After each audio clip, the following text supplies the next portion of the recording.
They say the Vikings were unstoppable. Storms wearing human faces, thunder wrapped in furs and iron. But what most people never ask is the question that terrified their enemies the most. How did they make armor strong enough to survive arrows, axes, and the chaos of a battlefield where every heartbeat could be your last? Tonight, we go back, over 1,000 years, into smoke-filled halls, roaring forges, and frozen battlefields, to uncover the real methods the Norse used to craft armor that defied death itself. This is not myth. This is not a saga sung by poets. This is the iron truth. The world before the armor. Imagine the North Sea winds screaming like spirits. Imagine a land where winter eats the weak, and only the prepared survive. This was the world of the Vikings. Every raid, every journey, every clash with rival clans or foreign armies meant one thing. If your armor failed, you died. And unlike the knights of medieval Europe, Vikings did not march behind impenetrable walls of plate steel. Their survival depended on clever engineering, relentless practice, and a very dangerous relationship with fire and iron.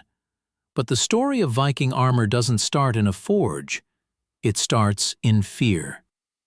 The fear of the arrow. For a Viking warrior, axes and swords could be anticipated. You watched your opponent's shoulders, you read the stance, you saw death coming. But arrows? Arrows were silent betrayals slicing through the sky. Saxon longbowmen, Frankish crossbowmen, and Baltic hunters could send death from beyond the sight of your shield. And so the Viking warrior needed something more than strength. He needed something more than courage. He needed armor that could turn the sky into a harmless storm. But how do you make armor tough enough to stop a bodkin arrow, when your entire armor-making technology relies on uneven, charcoal-burned iron? The answer lies in a forgotten craft, Norse ironworking, a discipline both sacred and terrifying. The Forge of the North. Inside the longhouses, behind thick walls of timber and turf, you would find the most valuable member of the community. Not the chieftain, not the berserker, but the blacksmith. A Viking smith worked surrounded by sparks and shadows. The forge roared like a monster, bellows pumped like giant lungs, and the smith, half shaman, half engineer, coaxed metal from stone. He heated bog iron, pulled from northern marshes, until it glowed like molten sun. He hammered impurities out with a rhythm that sounded like war drums, over and over and over. Clang, clang, clang. Each strike drove oxygen, sulfur, slag, and weakness out of the metal. This was wrought iron, tough but flexible, perfect for tools, good for weapons. But armor? Armor demanded something else. Armor demanded brilliance. And so, piece by piece, the Vikings created one of the most cunning solutions in ancient Europe. Chainmail, the iron cloth. When you think of Viking armor, you might picture fur pelts and leather tunics, but the truth is far more impressive. Vikings didn't invent chainmail, but they mastered it. They called it byrnie, a shirt made of interlocking rings. But this was not just metal sewn together. It was metal engineered in a way that could stop the slash of a sword, and even resist the puncture of an arrow. Imagine crafting not dozens, not hundreds, but tens of thousands of iron rings, each one wrapped around a mandrel, each one cut, overlapped, and riveted shut. Not glued, not welded, riveted. A tiny iron pin hammered through both ends of the ring, locking it into a miniature fortress. One broken ring could get a man killed, so the smith made them carefully, often obsessively. A single chainmail shirt could weigh up to 20 pounds. It took months to build, sometimes a year. And yet, the byrnie was priceless. It was the difference between coming home with scars and not coming home at all. But chainmail alone wasn't enough to stop every arrow. The smiths knew this. The warriors knew it. And so, the Vikings layered their defenses. The secret weapon, the gambeson. Beneath the chainmail lay something that didn't look impressive at all. A thick, padded jacket. Sometimes linen, sometimes wool, sometimes stuffed with scraps of cloth or fleece. To modern eyes it looks soft, but on the battlefield it performed miracles. This padded layer absorbed impact, it stopped arrows from gaining clean penetration, and it distributed force across the body. Chainmail stopped the cutting edge. Padding stopped the killing blow. Together they formed a hybrid armor system, light, flexible, and brutally effective. A Viking could run, fight, row a ship, climb a wall, or charge through a shield wall without being weighed down like a European knight. But the North had more tricks, more secrets, and perhaps the most underestimated of all was the shield. But not the shield you think you know. The Viking shield, a mobile wall of war. To understand Viking protection, you must forget every modern fantasy image. Their shields were not heavy iron-rimmed plates. They were lightweight, agile, and engineered with battlefield intelligence. Made of fir or linden wood, woods known for being shock-absorbent, they acted like natural fiber armor. An arrow hitting a shield didn't always bounce off. Sometimes it sank in. But that's exactly what the Vikings wanted. By letting the shaft embed without shattering through, the shield captured the arrow's energy, neutralizing it instead of resisting it head-on. The edge was bound in leather or rawhide, giving it flexibility that metal rims destroyed. In battle, a good Viking shield could survive multiple arrow volleys and still be used to bash an enemy to the ground. And then there was the shield wall. Hundreds of shields overlapping like scales of a giant iron serpent. Behind it, men braced shoulder to shoulder. Arrows clattered against it like hail. This wasn't just armor, this was architecture. But we still haven't reached the most dramatic part of this story. Because the Vikings used one more type of armor, rare, expensive, and so difficult to make that only the elite possessed it. Armor forged with secrets that even modern metallurgists admire. Lamellar. The rise of lamellar, the Viking elite's secret armor. To understand how Vikings created armor capable of stopping arrows and smashing axes, you must travel east, far from the cold fjords and storm-torn seas, because somewhere along the winding rivers of Russia, beneath the banners of the Varangian traders and warriors, the Norse encountered something extraordinary. Lamellar armor. Unlike chainmail, which flowed like iron fabric, lamellar was scales of metal bound together in tight rows, overlapping plates, punched with holes, laced together with leather or cord. Imagine hundreds of miniature iron shields, all protecting one warrior. To a Viking seeing this for the first time, it must have felt like looking at the armor of a god.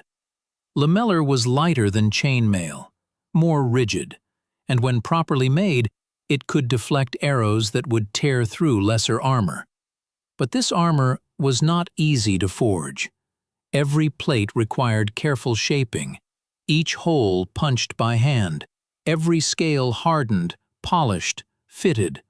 Only chieftains, only champions, only those who could afford months, sometimes years, of a blacksmith's life could wear lamellar. When a Viking wearing lamellar rode into the shield wall, he didn't look like a raider. He looked like a walking fortress. But the secret behind Viking armor wasn't only in the shapes they built, it was in the metallurgy they mastered. often decades before their European rivals. The iron they didn't talk about. If you were to step inside a Viking forge at midnight, you'd see something surprising. The smith was not just a craftsman. To the Vikings, he was a magician, because the secret to stopping arrows was hidden inside the metal itself. And to unlock that secret, Viking smiths used a technique older than their longboats: carburizing.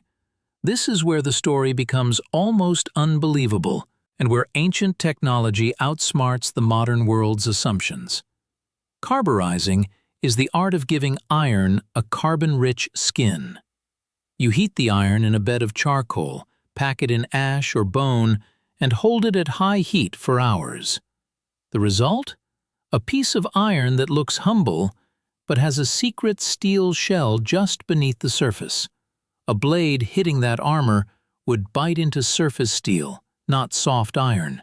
An arrow would strike a hardened outer layer that resisted puncture far beyond what simple iron could manage. Most people today imagine Vikings with crude, primitive gear, but the truth is far more impressive. They engineered surface-hardened steel centuries before blast furnaces existed. And when they combined that with layered armor systems, padding, mail, lamellar, they created something terrifying. Light armor that moved with a man, but protected like a wall. The sky darkens, and the armor is tested. It is late summer. A Viking raiding party moves inland along an English river, shields on their backs, spears at their sides, mail shirts and padded tunics swaying with each step. Ahead, the enemy waits behind a ridge, and then, a sound like tearing cloth, the sky fills with arrows. The men lift shields. The first volley hammers into them. Wood splinters, iron rings rattle. The noise is deafening. But the line holds. Arrows that rain down on their heads? Those strike padded mail. Some pierce, most do not. A few men stumble, even fewer fall. This is when Viking armor proves its worth. This is when riveted chainmail, supported by thick gambesons, shrugs off what should have been a massacre. And yet, the Vikings are not merely defending, they advance. Because armor is not just protection, it's confidence. A shield wall moves like a tide when the men behind it believe that iron is on their side. And so the line walks forward, step by steady step, arrows slicing the air around them.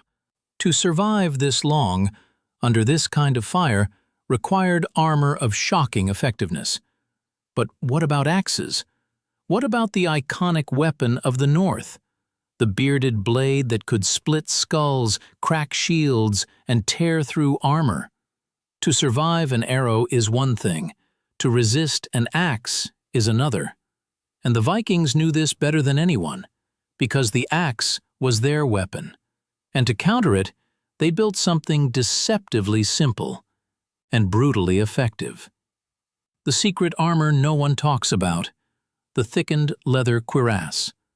Not every Viking wore mail. Not every Viking could afford lamellar. But almost every Viking could craft layered leather armor. Not weak leather, not costume-grade hides. Thick, boiled, hardened leather, shaped and compressed until it behaved more like wood than fabric. This wasn't Hollywood fantasy. This was real, historical armor, and the Vikings used it extensively. They soaked thick slabs of cowhide in hot water mixed with beeswax, oil, or even bone glue. The leather would shrink, harden, tighten, becoming stiff enough to resist a slashing blade. Against a spear thrust? Not perfect, but far better than going bare. Against an axe? Surprisingly good, because the flex of the leather absorbed shock that metal armor would transmit as bone-breaking force. Most importantly, leather was cheap, light, easy to fix. And when layered over padding, it formed a kind of early composite armor. Arrows could bury into it, yes, But stopping the arrow's full penetration was the job of the gambeson beneath. And this layered system gave the Viking free movement, while still offering real protection where it mattered. But now we reach the deepest secret, the one that historians whisper about, the one almost no one outside museums truly understands. The shaping of the rings, the tightening of the weave, the impossible physics behind Viking chainmail. This is where Viking armor reaches its masterpiece moment, the iron fabric that should not have survived battle. To understand how Viking armor could stop arrows and even resist axe blows, you must zoom in. Closer, closer still, until you can see a single link in a Viking chainmail shirt. Because the truth is this: the strength of Viking armor lived or died in a ring no wider than your thumbnail. Most people think chainmail is just metal loops tied together. But Viking smiths were not amateurs. They didn't trust luck. They didn't trust chance.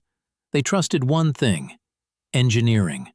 Each iron ring was shaped by wrapping red-hot metal around a rod, like coiling a serpent. The coil was cut down the length, forming dozens of C-shaped links. But this was only the beginning. To survive real combat, every ring had to be closed, overlapped, pierced, fitted in. And the rivet, no bigger than a grain of barley, was the difference between life and death. But why? Why did the rivet matter so much? Because butted rings, the kind used in cheap reproductions today, burst apart under stress. One axe hit and the rings split open like snapped twigs. But a riveted link? A riveted link acts like a tiny locked gate, and it refuses to open.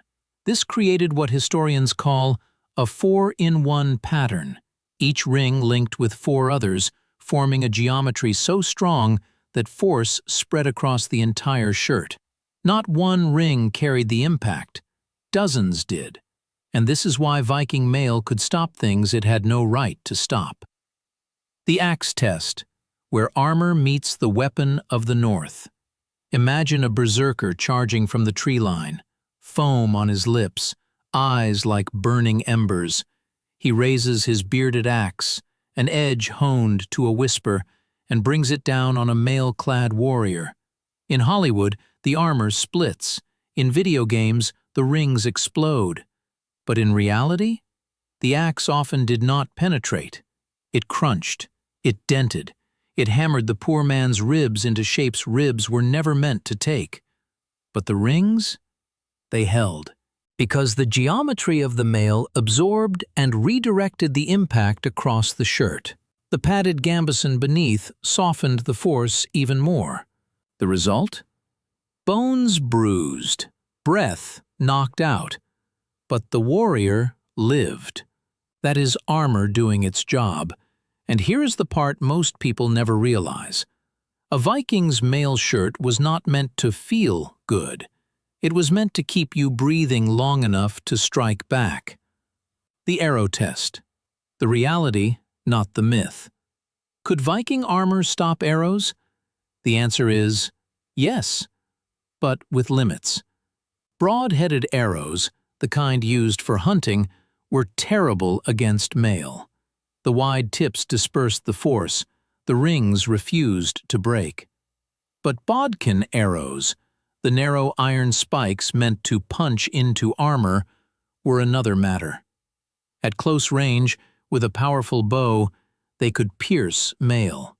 Not always, not cleanly, but often enough to be feared. This is why the padded gambeson was essential, because even when the arrow point threaded through a ring, the layers of cloth and wool behind it slowed the spike dramatically. Many arrows stuck in mail, few made it through. Fewer still made it deep. And that was the difference between a wound and a death sentence. The psychology of armor, how iron made men fearless. A Viking who trusted his armor fought differently. He advanced under arrows, knowing most would fail. He held the shield wall with confidence, He broke enemy formations by sheer aggression. Armor wasn't just physical protection. Armor was psychological warfare. To stand across from a wall of ironclad men who did not fear your arrows, who shrugged off axe blows, who marched toward you as though they were death itself, that broke enemy morale before swords even crossed. The material nobody talks about, metal from the sky.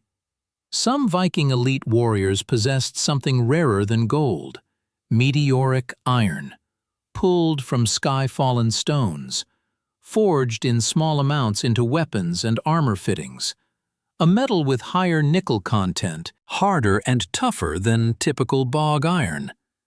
This wasn't common, this wasn't everyday gear, but when used, it gave the armor a natural edge against corrosion and fracture.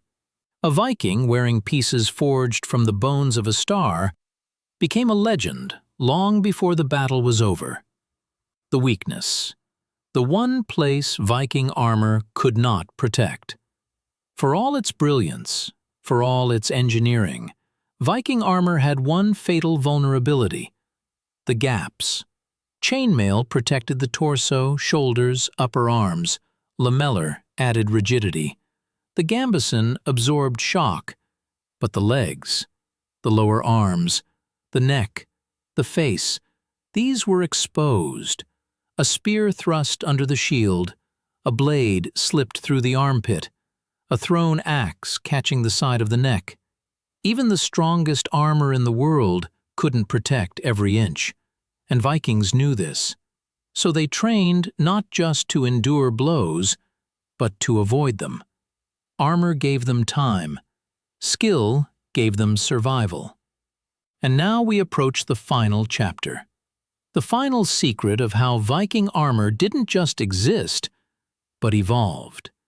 To face enemies more armored, more disciplined, and more numerous. Because Viking armor wasn't static. It changed. It adapted. It turned raiders into conquerors. The armor that changed with the world. As the Viking Age stretched across nearly 3 centuries, the Norse warriors did not remain frozen in time. They were sailors, raiders, traders, but above all, adapters. A Viking learned from friends and enemies alike, and so did their armor. Early Vikings fought with simple leather and modest mail shirts. But as they battled the Franks, the Anglo-Saxons, the Rus, and the Byzantine Empire, their armor evolved. They borrowed ideas, they stole techniques, they reverse-engineered fallen enemies, and they improved. By the 10th and 11th centuries, Viking armor was no longer just northern iron. It was a fusion of technologies stretching across continents. Let's step into that evolution. The Frankish influence. The birth of the heavy mail. When Vikings raided Francia, they encountered something frightening: elite Frankish cavalry encased in superior mail.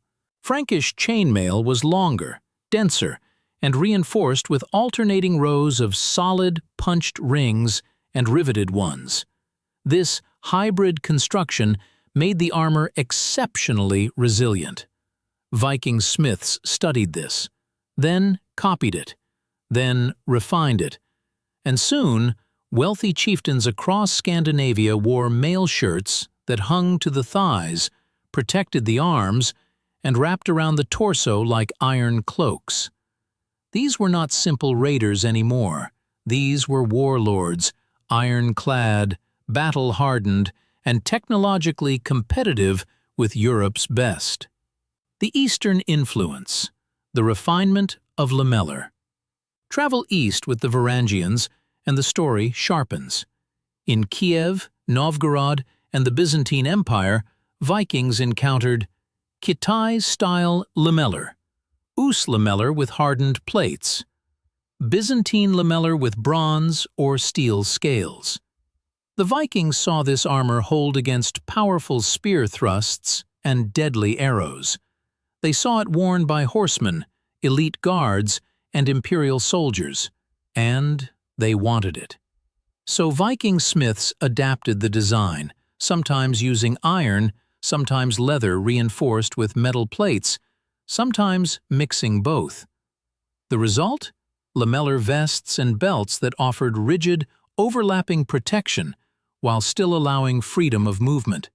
For a Viking who fought in shield walls, boarded ships, or charged across muddy fields, this was priceless. The helmet, the crown of iron. Forget the horns. Real Viking helmets were masterpieces of survival.